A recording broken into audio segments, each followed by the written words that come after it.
The iron is still warm from the fire. Amara is 23 years old, and she can feel the brand pressing into the flesh above her left breast, can smell her own skin burning as the letters sear themselves into her body forever, can hear through the roaring in her ears the screams of the other women, waiting in line behind her, women from her village, women she has known since childhood, women who were free 6 days ago, and who will carry these marks until they die. She was, until the raiders came, a wife and mother in the kingdom of Dahomey, a woman who wove cloth that was traded across 3 regions, who had borne 2 children and was carrying a third, who walked through her village with the confidence of someone whose place in the world was secure. Now she stands on a beach she does not recognize, her wrists bound with rope that cuts deeper every time she moves, her body marked with the brand of the Royal African Company, her children torn from her arms 2 days ago and marched in a different direction toward a fate she cannot imagine. The brand means she has been purchased. The letters RAC mean she belongs to British traders now. The ship anchored in the harbor. She can see it from where she stands. Wooden walls rising from the water like a floating prison means she's about to leave everything she has ever known. A white man walks down the line of branded women, examining them the way her husband once examined goats at market. He stops in front of her. His eyes move over her body slowly, evaluating, calculating. He says something to the African man beside him, a translator, she realizes, someone who has learned to profit from this traffic in human beings. "This one," the white man says, and the translator renders it in a language she understands. "She is healthy, strong. She will survive the crossing." "She is with child," the translator notes. "I can see that. It does not matter. The child will be born into slavery if it survives. Another piece of property." The white man moves on to the next woman. Bring them all to the ship before sunset. The captain wants to sail with the morning tide. Amara is pulled forward by guards who do not speak her language, toward boats that will carry her to the ship, toward a journey across water so vast that the stories about it seem impossible. She has heard those stories. Everyone in the kingdoms near the coast has heard them. Ships that carry people away, across an ocean that takes weeks to cross, to lands where white men put Africans to work until they die. Ships where terrible things happen, things that the survivors do not speak of directly, things that leave marks deeper than the brands burned into flesh. She is about to learn what those stories left out. She is about to experience what the British slave traders did to African women every night at sea. What you are about to learn has been systematically minimized by historians who preferred to discuss the slave trade in terms of economics and mortality statistics. We know about the Middle Passage. We know about the ships, the conditions, the death rates that made the Atlantic crossing one of the deadliest journeys in human history. We know that millions of Africans were transported in chains, that hundreds of thousands died before reaching their destinations, that the survivors carried physical and psychological scars for the rest of their lives. But we do not talk about what happened to the women. The ships that crossed the Atlantic carried both men and women, though men typically outnumbered women by 2 to 1 or more. The men were kept below decks, chained in holds so cramped that they could barely move, packed together in conditions that bred disease and death. The women were kept separately. The women were kept on deck, or in areas accessible to the crew. The women were kept where the sailors could reach them. Tonight, you will learn what that accessibility meant.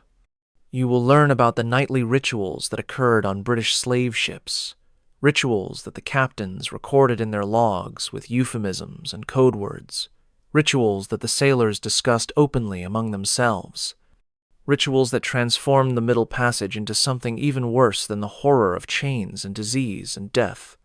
You will learn about Amara, who was 23 years old when she was branded on a beach and loaded onto a ship called the Henrietta, who was carrying a child she would never be permitted to raise, who discovered during 7 weeks at sea exactly what British slave traders did to African women. Subscribe if you want to understand the full horror of the Middle Passage. Comment below, telling me where you are watching from. Because Amara is about to board that ship, and I'm going to tell you what happened once the anchor was raised, what the history books minimize, what the economic analyses ignore, what Britain has never fully acknowledged about the trade that built its empire. But I need to warn you about something first. This history is not comfortable. It is not distant. It is not something that happened to abstract statistics. It happened to real women. Women with names and families and futures that were stolen from them. Women who experienced what I am about to describe and who, if they survived, carried those experiences for the rest of their lives. I am going to tell you the truth about the Middle Passage. I am going to tell you what happened to women like Amara. I am going to make you understand why this history matters.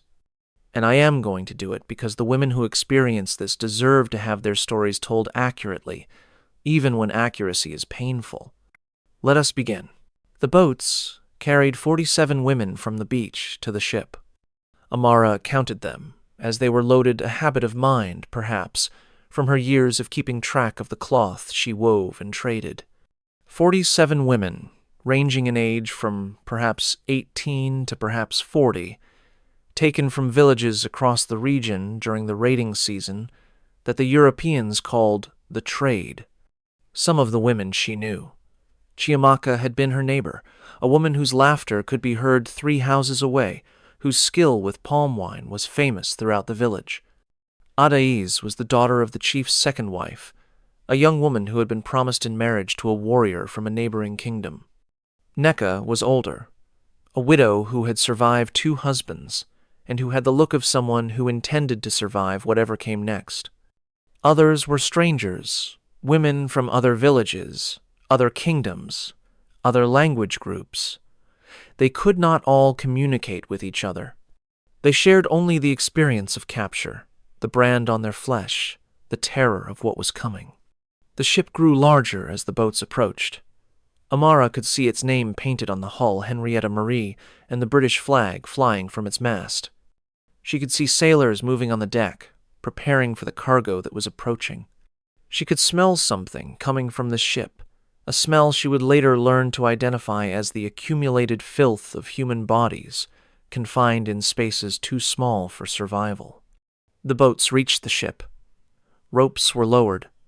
The women were pulled up one by one, hauled onto the deck like sacks of grain, deposited in a group near the ship's main mast. Amara looked around, trying to understand the space she had entered. The deck was larger than she had expected, perhaps 60 feet long, crowded with equipment and supplies she did not recognize. Hatches in the deck led to spaces below, and from those spaces she could hear sounds that would haunt her for the rest of her life. The clanking of chains, the groaning of men packed together in darkness, the occasional scream that was quickly silenced. The men were below, hundreds of them.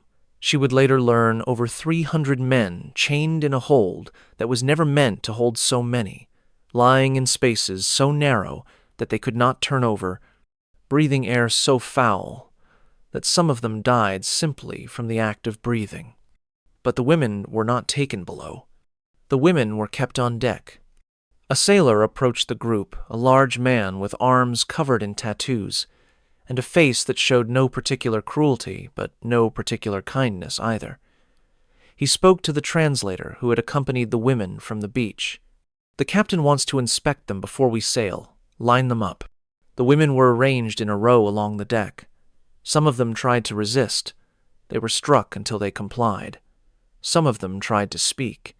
They were silenced. They stood in the line, 47 women from different villages and kingdoms, united only by their captivity and their terror. A door opened at the rear of the ship, and a man emerged who carried himself differently than the sailors. He was perhaps 50 years old, wearing clothes that marked him as someone of authority, walking with the confidence of someone who commanded this floating world. Captain James Morrison of the Henrietta Marie. He walked down the line of women slowly, examining each one in turn. His eyes moved over their bodies with the attention of a merchant assessing inventory. Occasionally he stopped, touched a woman's arm or shoulder, checked her teeth, or felt the muscles of her back. When he reached Amara, he paused longer than he had with the others. "This one is with child," he observed.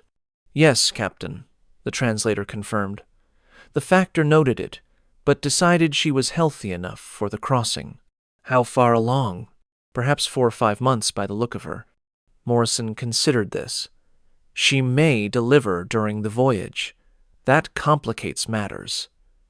He continued his examination, his hands moving over her body in ways that made her skin crawl. But she is strong, good muscle tone, clear eyes. She will survive if anyone does. He moved on to the next woman, completing his inspection of all 47. When he was finished, he addressed the translator. "Tell them what they need to understand. They will be fed twice daily. They will be permitted on deck for exercise when weather allows. They will not attempt to escape, to harm themselves, or to interfere with the operation of this ship." He paused. "And they will cooperate with whatever is required of them. Those who cooperate will be treated reasonably. Those who resist will learn why resistance is unwise." The translator rendered the speech. Some of the women wept. Some stared blankly, not fully understanding what they were being told. Some, including Neka, the older widow, listened with expressions that suggested they understood perfectly and were already calculating how to survive. "One more thing," Morrison added. "The women will be divided into groups. Some will sleep here on deck, in the area prepared for them.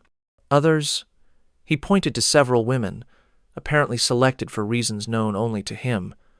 "Others will be assigned to crew quarters. The first mate will explain their duties." The women he had pointed to included the youngest and most attractive of the group. They did not include Amara, not yet. But she saw how the selected women were led away, saw the expressions on the sailors' faces as they watched, saw the older women in the group exchange glances that communicated understanding without words. She was beginning to understand what whatever is required of them actually meant. Let me stop here to explain something about how British slave ships actually operated, because without understanding the system, you cannot understand what Amara was navigating.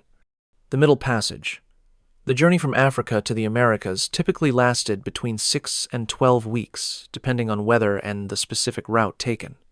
During this time, the ship was a self-contained world, governed by its captain and crew, operating under rules that existed nowhere else.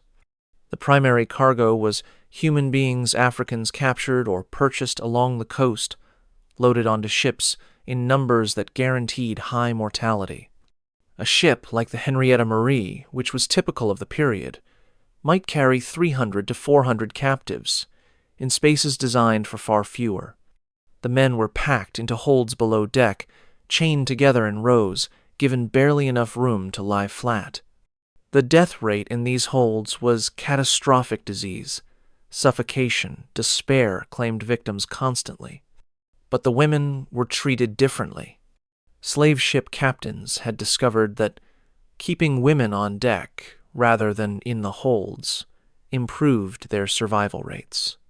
Women who could breathe fresh air, who could move occasionally, who were not packed into the disease-ridden darkness below these women, were more likely to survive the crossing and bring higher prices at auction. This was the official reason for keeping women on deck. The unofficial reason was access.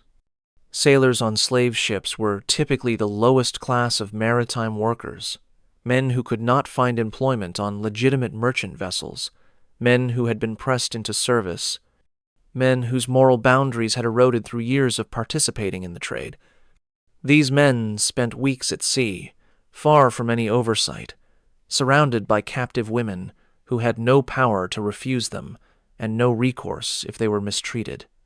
The captains knew what happened. Most of them permitted it either because they participated themselves, because they saw it as a way to keep their crews satisfied, or because they simply did not care what happened to cargo that would be sold regardless of condition.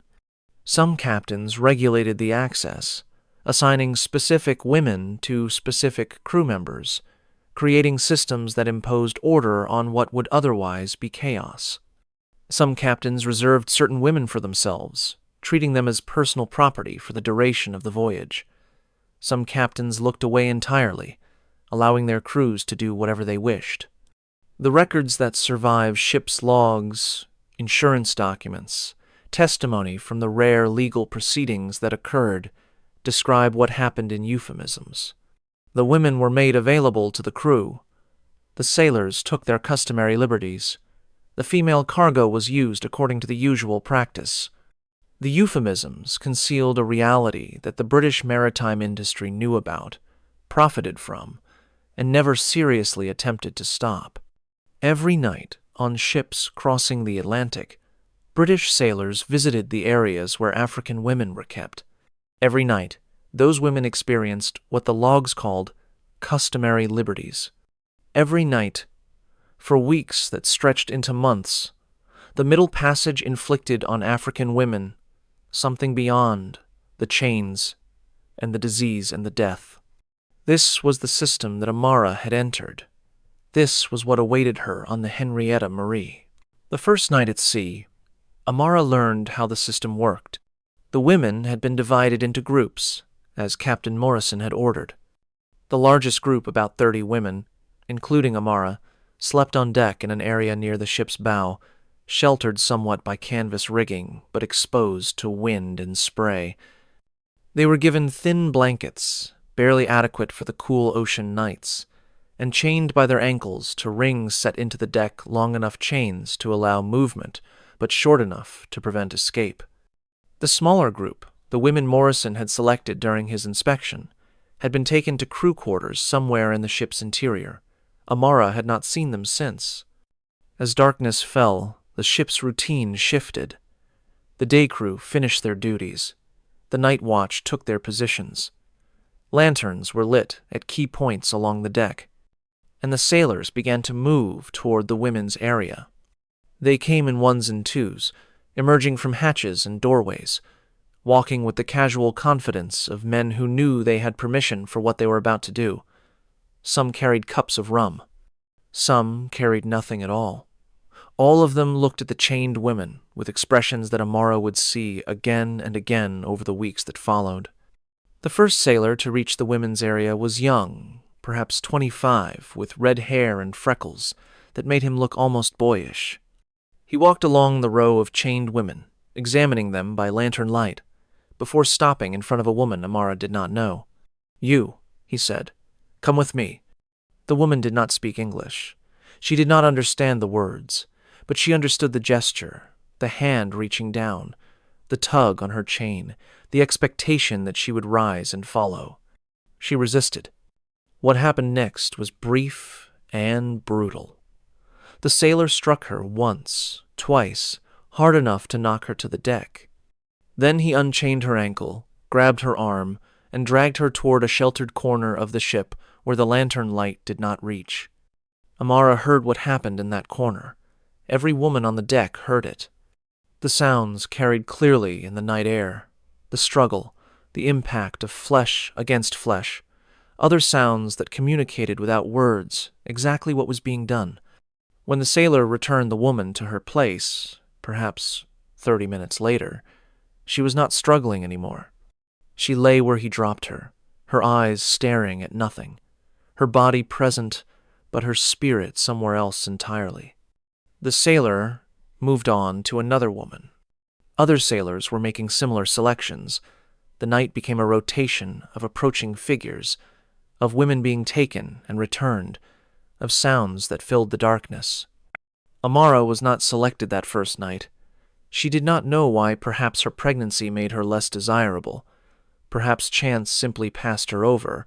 Perhaps some other factor she could not identify. But she witnessed everything. She saw what happened to the women around her. She understood what the system was. And she understood that her exemption, if it was an exemption, would not last. The woman who had been taken first, her name, Amara learned later, was Afua, did not speak for 3 days after that night. She ate when food was provided. She moved when movement was required. But she did not speak, did not respond when others addressed her, did not seem to register anything happening around her. She had gone somewhere inside herself, to a place where what had been done to her could not reach. Amara recognized the response. She had seen it before, in her village, in women who had experienced traumas too great to process. Some of them eventually returned to themselves. Some of them never did. On the fourth day, Efua spoke. How do we survive this? The question was addressed to no one in particular, or perhaps to everyone, to any woman who might have an answer. Amara was closest, and she responded. We survive by surviving. One night at a time, 1 hour at a time, whatever it takes to see the next sunrise. They will come again tonight. Yes, they will keep coming, every night, until we reach wherever they are taking us. Yes. Efua was quiet for a moment. When she spoke again, her voice was different, harder, more focused. Then I need to learn how to endure it. I need to understand how this works. How to make it... She stopped, searching for words. How to make it survivable. It was not the response Amara had expected. She had expected continued silence, or perhaps despair, or perhaps the complete withdrawal that some women never recovered from. Instead, Efua was analyzing, strategizing, looking for ways to navigate a situation that seemed to offer no navigation. There is a woman, Amara said. Older, her name is Neka. She has been watching, learning, talking to the women who speak her language. She seems to understand things. Take me to her. They found Neka in her usual spot near the water barrel, a location she had claimed early and defended through force of personality. The older woman looked at them with the evaluating expression that seemed to be her permanent state. You want to know how to survive, she said to Efua. It was not a question. Yes, I cannot teach you how to survive what they do, that you must find within yourself, but I can teach you how to manage it, how to reduce the damage, how to create small protections within this unprotectable situation. Teach me. Neka looked at Amara. You too. The men have left you alone so far, I think, because of the child you carry, but that will not last. Eventually, one of them will decide that your condition does not matter. You need to be prepared. I am listening.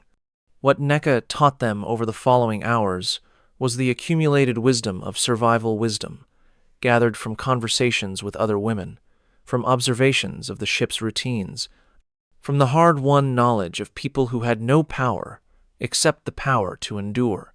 She taught them about the sailors, which ones were most dangerous, and which ones were merely following the customs of the ship, which ones could be managed through compliance, and which ones enjoyed resistance enough to make compliance worthless, which ones came once and were satisfied, and which ones returned again and again to the same woman.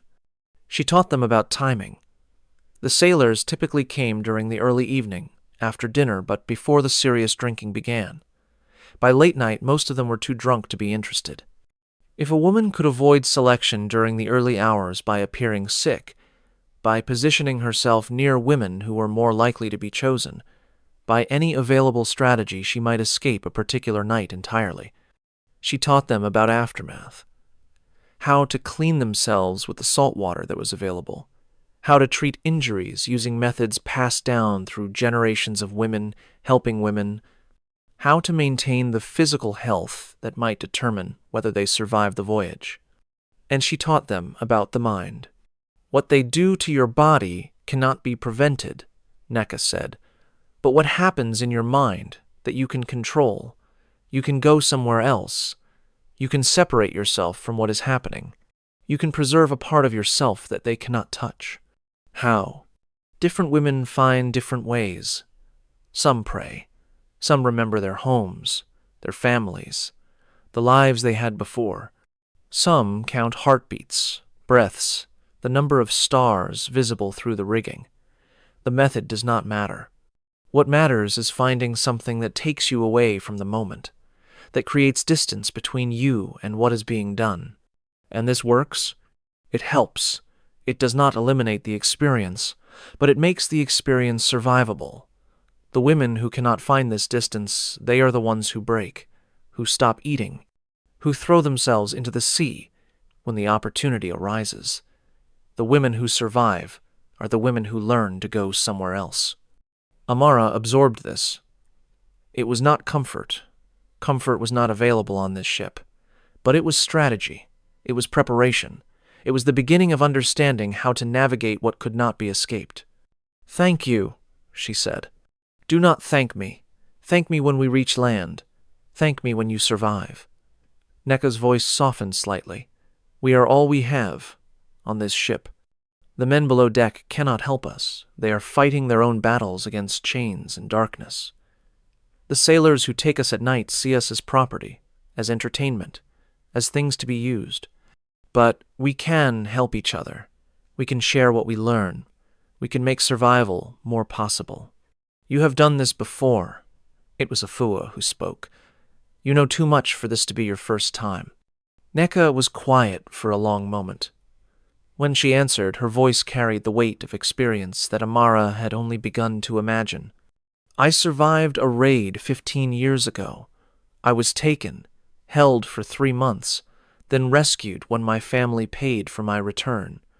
What happened during those 3 months taught me things that I never wanted to learn.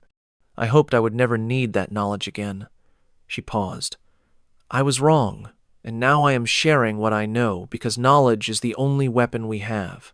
The days developed a routine that Amara came to understand intimately. Morning began with the distribution of food, a paste made from ground beans and palm oil, served in wooden bowls that the women were expected to share. The food was barely adequate, designed to keep them alive rather than healthy, but eating it was essential. The women who stopped eating were the women who died. After the morning meal, the women were permitted a period of movement walking the deck, stretching muscles cramped from sleeping in chains. This exercise period was supervised by sailors who watched with expressions that reminded everyone of their vulnerability, but the movement itself was genuine. Captain Morrison had learned that cargo which could move sold for higher prices than cargo which had stiffened in chains. Midday brought another meal, similar to the first, and then the long afternoon hours when the tropical sun beat down and the women sought whatever shade they could find. During these hours, the sailors were occupied with the work of sailing.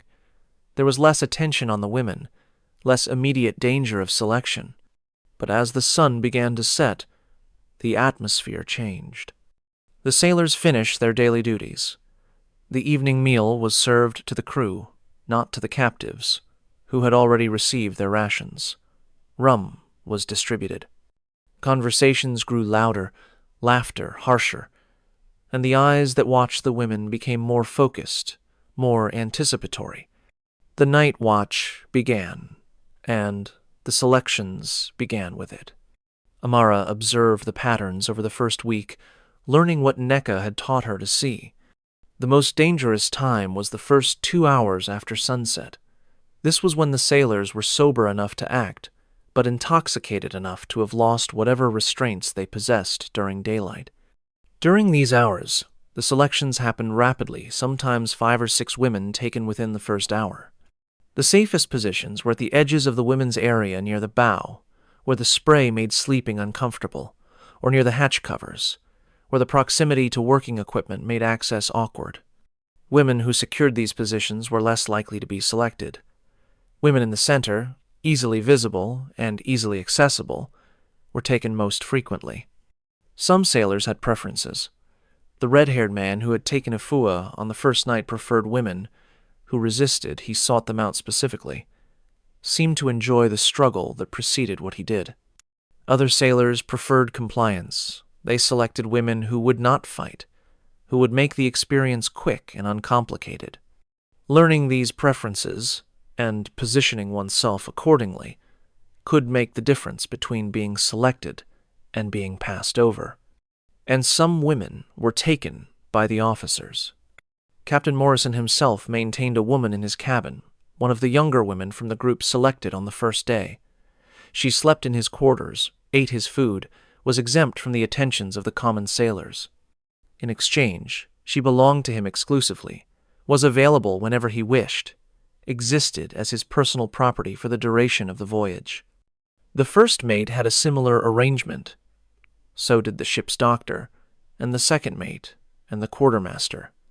The officers had claimed the most desirable women, establishing a hierarchy of exploitation that mirrored the hierarchy of the ship itself. The remaining women, the 30 who slept on deck, who were available to the common sailors, learned to navigate this system as best they could. They learned when to be visible and when to hide. They learned when to comply quickly in hopes of ending the experience sooner, and when compliance would only encourage extended attention. They learned how to support each other through the nights, how to care for the injured and traumatized, how to maintain some thread of human connection in conditions designed to destroy humanity. Amara learned all of this. She watched. She listened. She prepared herself for the night when her exemption, whatever its source, would end. That night came in the second week. The sailor who selected her was not one she had identified as particularly dangerous. He was middle-aged, quiet, had a reputation among the crew as reliable rather than vicious. When he walked toward her in the gathering darkness, she felt fear. There was no avoiding fear, but not the paralyzing terror that some of the more brutal sailors inspired. "You," he said, gesturing for her to rise. She rose. She did not resist. She had learned from watching others that resistance with this particular man led to nothing except extended violence.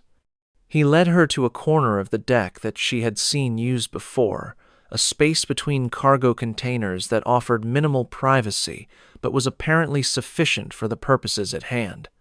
He positioned her as he wanted. He began to do what he had come to do. And Amara went somewhere else. She thought about her village, the house she had shared with her husband. The 2 children who had been torn from her arms, where were they now? On another ship, sold to different buyers, already dead? She did not know. She might never know. But she could remember them. She could hold their faces in her mind while her body experienced what this man was doing to it. She thought about the cloth she used to weave, the patterns that had been passed down through her family for generations, the colors she achieved by soaking threads in different dyes for different lengths of time, the satisfaction of completing a piece that others would value and trade for. She thought about her mother, who had died when Amara was 18, who had taught her everything she knew about weaving, about cooking, about being a woman in a world that gave women few choices, who had told her once that the strongest people were not those who never suffered, but those who suffered and continued anyway. She thought about anything except what was happening to her body. It worked. Not completely, she was still aware, still felt what was being done, still experienced the violation that no mental distance could entirely eliminate. But she was not fully present. Part of her was somewhere else, somewhere this sailor could not reach, somewhere that remained her own. When it was over, it did not take long, perhaps 15 minutes. The sailor returned her to her place among the other women. He did not speak to her. He did not look at her as he walked away. She was cargo that he had used, nothing more. She lay in her spot, feeling the ache in her body, feeling the evidence of what had happened, feeling the tears that she had not permitted herself to shed finally escaping down her face. Chiamaka, her neighbor from the village, the woman whose laughter had once carried through the streets, moved closer. She said nothing. She simply placed her hand on Amara's arm and held it there, a human connection in conditions that were designed to break all connection. They stayed like that until morning. Let me tell you now about something that the historical records document clearly, but that the textbooks rarely emphasize: the role that African women played in helping each other survive the Middle Passage. The slave ships were designed to isolate captives. The men were chained below deck, unable to communicate with each other effectively, unable to organize any form of collective action. The women on deck had more freedom of movement, but they were from different ethnic groups, spoke different languages, had no common identity that might unite them. The The system was supposed to prevent solidarity. It was supposed to keep each captive alone, vulnerable, unable to find strength in others. It did not work as well as the slavers hoped.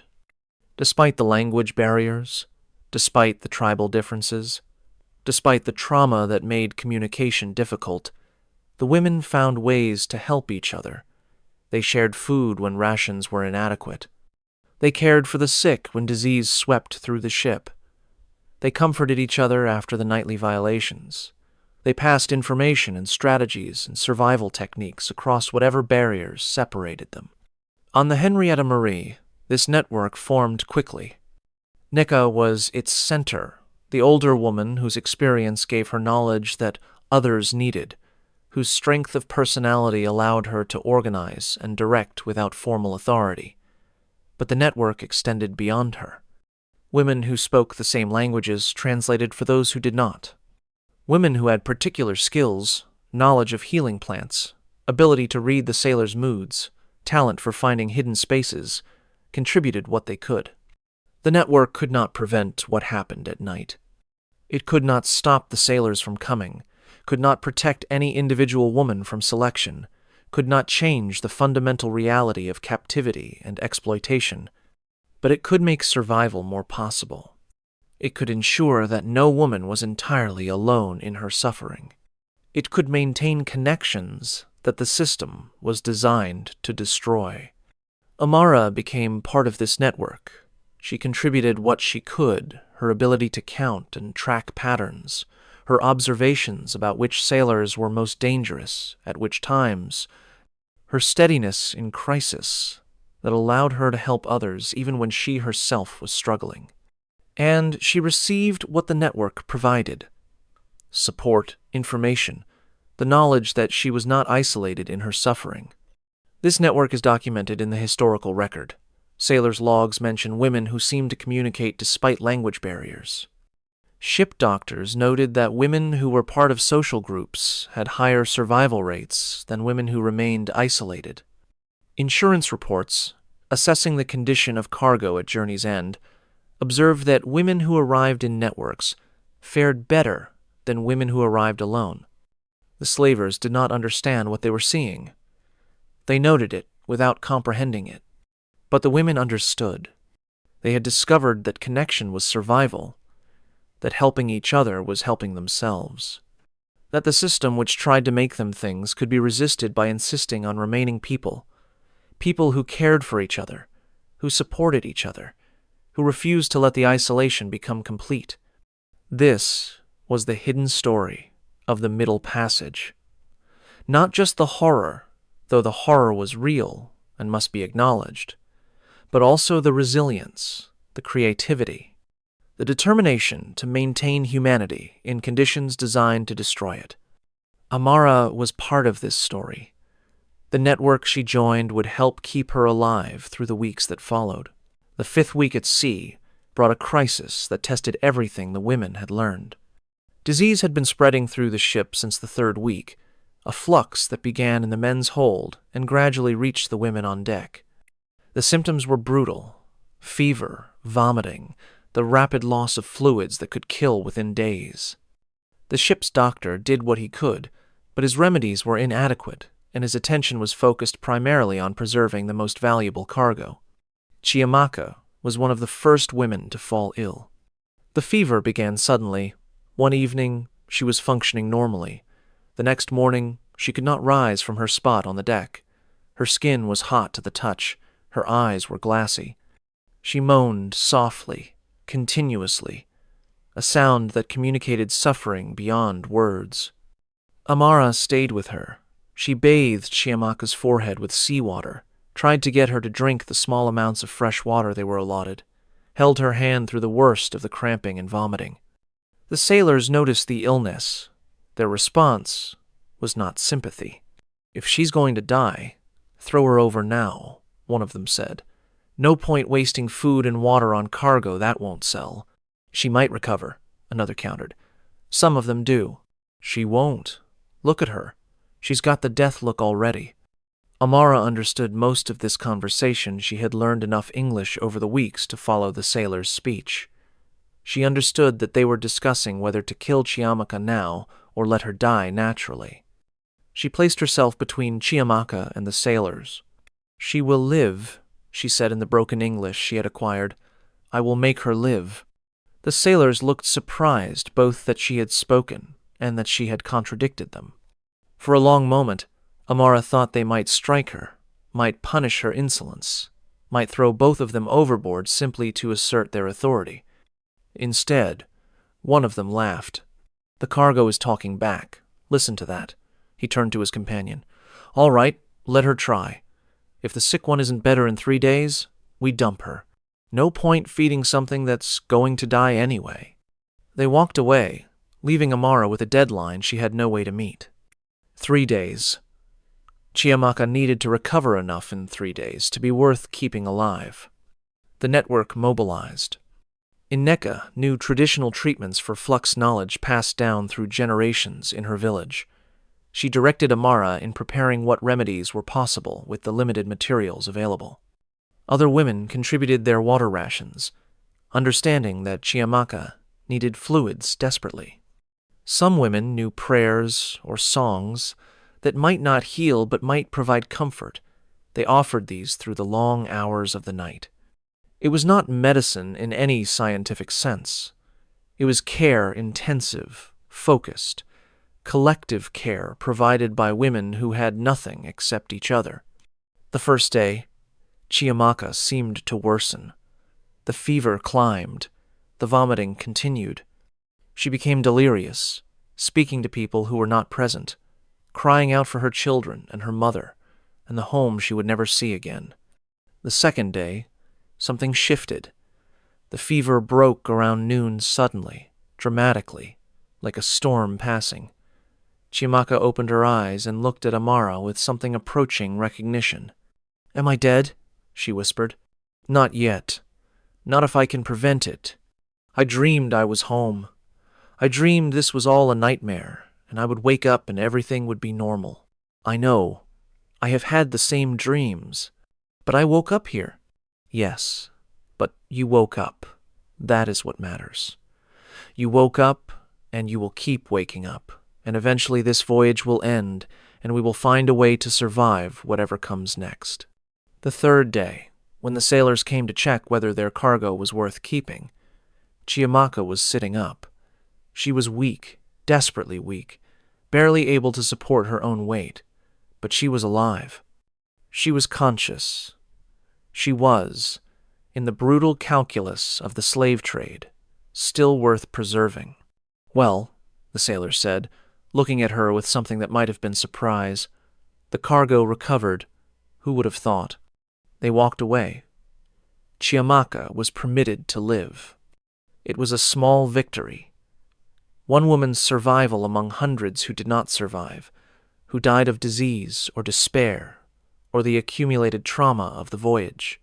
But it was a victory nonetheless, proof that the network could accomplish something, that collective care could make a difference, that the system's power was not absolute. Amara held Chiamaka's hand as she slept that night, protecting her from sailors who might have selected a woman too weak to resist. She had saved one person. In the mathematics of the Middle Passage, that was an achievement beyond measure. The voyage lasted 47 days. 47 days from the coast of Africa to the island of Jamaica, where the Henrietta would deliver its surviving cargo to the slave markets of the Caribbean. 47 days of disease and death, of nightly visitations, of the slow, grinding horror that the Middle Passage inflicted on everyone who experienced it. Amara counted the deaths. It was the same habit that had led her to count the women when they boarded a way of imposing order on chaos, of maintaining some connection to reality. 14 women died during the crossing, some from disease, some from despair. Women who stopped eating, stopped responding, simply stopped until their bodies followed where their spirits had already gone. One threw herself into the sea during a rare moment of reduced supervision. Her body disappeared beneath the waves before anyone could react.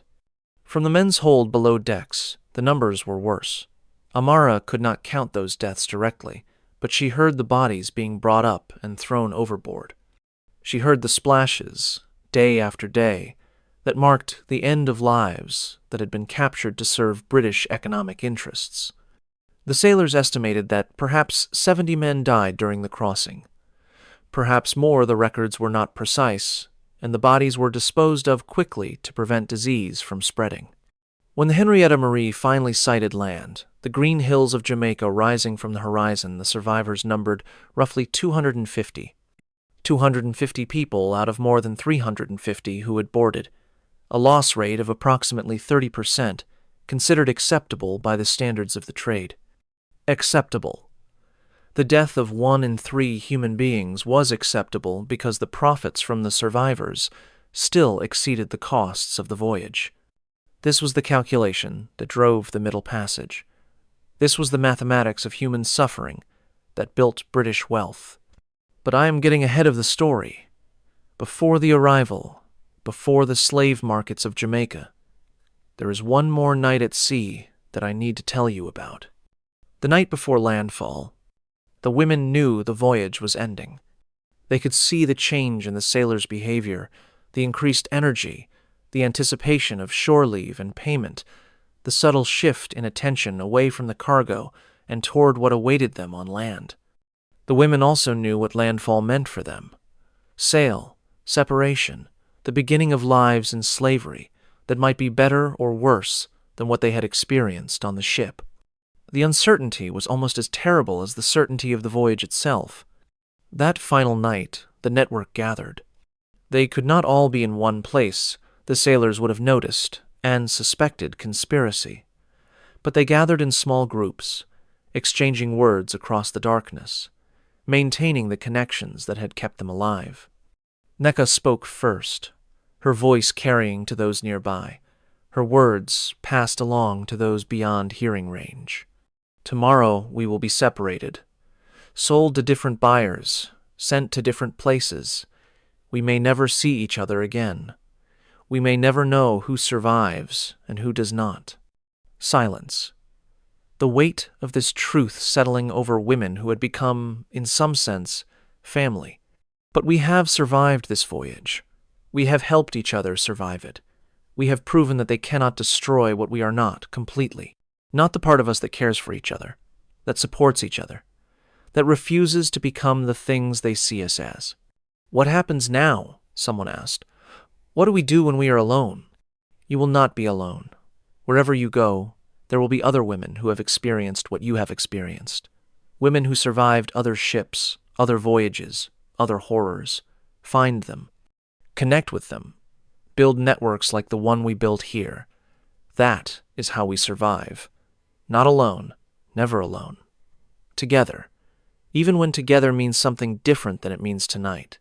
And if we cannot find others, if we are isolated, kept from connecting, then remember what you learned here. Remember that you survived the Middle Passage. Remember that you are stronger than you knew, more resilient than they expected, more determined than they can comprehend. Remember that survival itself is resistance, that every day you continue to live is a day they have not destroyed you. Amara listened, absorbing the words, knowing that she would carry them into whatever came next. She touched her belly, where the child she carried had somehow survived the voyage.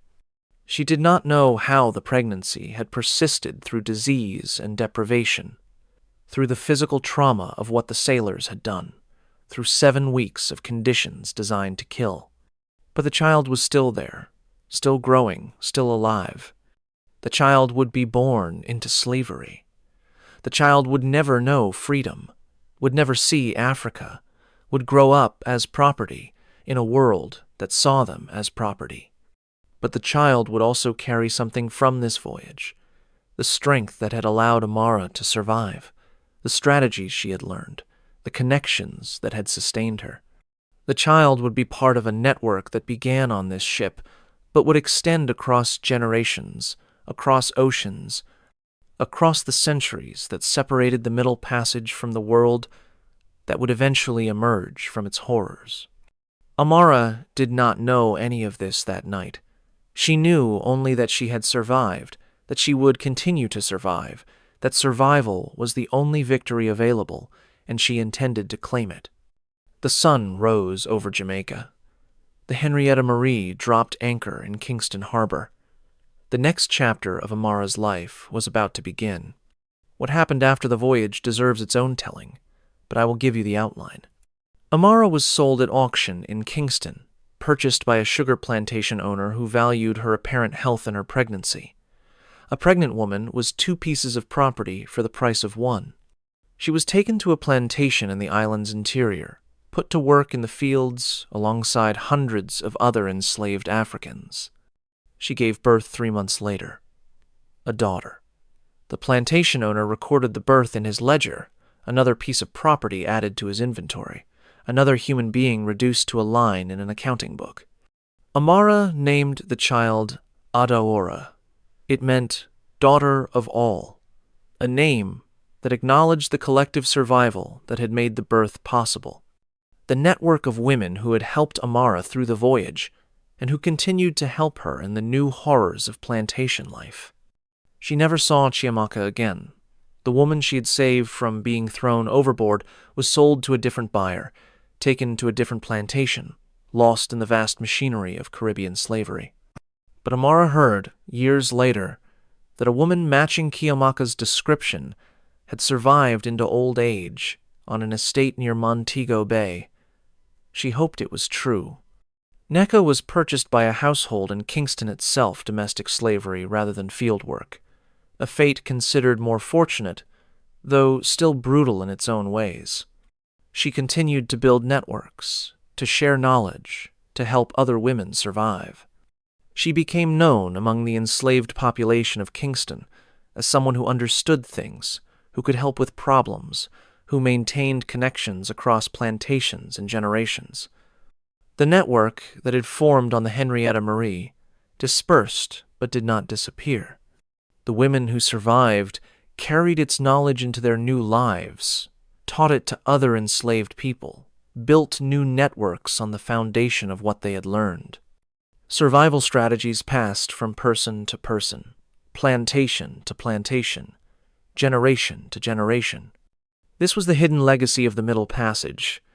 Not just the horror, though the horror was real and lasting, but also the resilience that emerged from it, the determination to survive, the networks of mutual support that made survival possible, the refusal to become the things that the slavers tried to make them.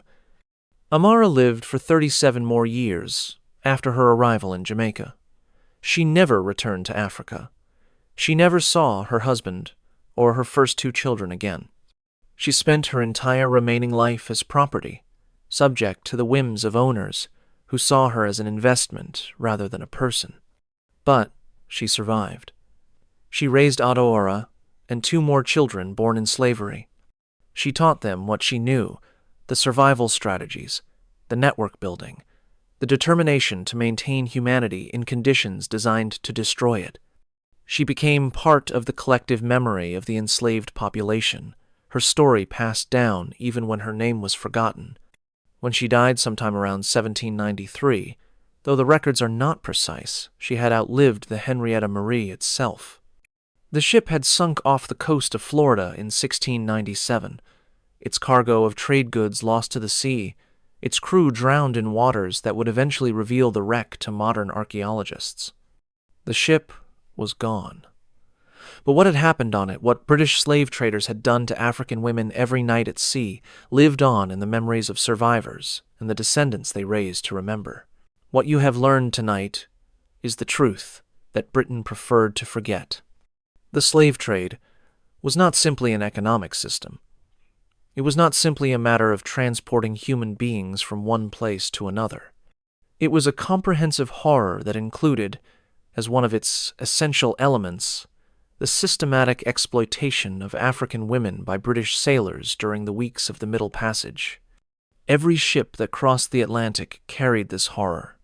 Every voyage included nights when sailors visited the women's areas, when the customary liberties described in euphemistic logs were exercised against women who had no power to refuse. Every survivor who reached the Americas carried memories of what had been done during the crossing. This was known. It was documented. It was discussed openly among the merchants and captains who profited from the trade. And then it was forgotten. Not accidentally forgotten, deliberately forgotten. Erased from the histories that celebrated British maritime achievement. Minimized in the accounts that acknowledged slavery's cruelty, but focused on other aspects. Reduced to statistics and euphemisms that concealed the specific gendered violence that was integral to the system. The ship's logs still exist. The insurance documents, the plantation records, the rare testimonies of survivors, these sources are available to historians who wish to examine them. The evidence is clear for anyone willing to see it. But seeing it requires acknowledging something that Britain has never fully acknowledged, that the wealth which built the empire included wealth generated by the systematic exploitation of African women. That the sugar in British tea, the cotton in British clothes, the prosperity that funded British culture, all of this rested on a foundation that included what happened on ships like the Henrietta Marie every night at sea. Remember Amara. Remember the 23-year-old woman who was branded on a beach and loaded onto a ship, who was carrying a child she would never be free to raise, who learned during 47 days at sea exactly what the Middle Passage involved. Remember that she survived, that she found ways to survive, strategies to endure, networks of support that made endurance possible, that she carried her survival into a new life of slavery and taught what she knew to others. Remember that her story is not unique, that millions of women experienced versions of what she experienced, that the Middle Passage was not one horror, but many, and that among those horrors, the nightly exploitation of women was constant, documented, and never adequately addressed by the nation that profited from it. The wreck of the Henrietta Marie was discovered in 1972 off the coast of Key West, Florida. Archaeologists found the ship's bell, which confirmed its identity. They found shackles, iron restraints, designed to hold human beings in bondage. They found trade goods that had been destined for African markets, payment for the human cargo that the ship transported. They found evidence of a system that had operated for centuries, that had transported millions of people, that had generated enormous wealth for Britain and devastating loss for Africa. What they could not find in the wreck was evidence of what had happened to the women. The nightly violations left no archaeological trace. The trauma that survivors carried, the memories that shaped generations, did not preserve itself in the ocean floor. The specific horror that I have described tonight exists only in documents, testimonies, the historical record that requires interpretation rather than excavation. But the absence of physical evidence does not mean the absence of truth. We know what happened. We know because the sailors wrote about it, because the captains logged it, because the survivors testified when given the opportunity, because the patterns are consistent across hundreds of voyages documented over centuries.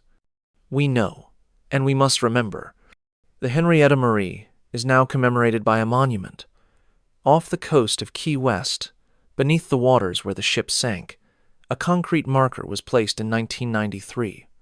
The inscription reads, "Henrietta Marie, in memory and recognition of the courage, pain, and suffering of enslaved African people, speak her name and gently touch the souls of our ancestors."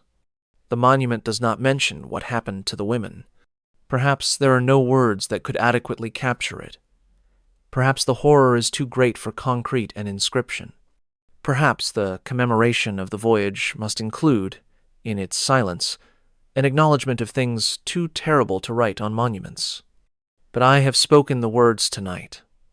I have told you what British slave traders did to African women every night at sea. I have given you Amara's story, one woman's story, standing for millions who experienced similar fates. Remember her. Remember the brand on her chest, the ship that carried her, the 47 nights of the Middle Passage. Remember the network of women who helped each other survive.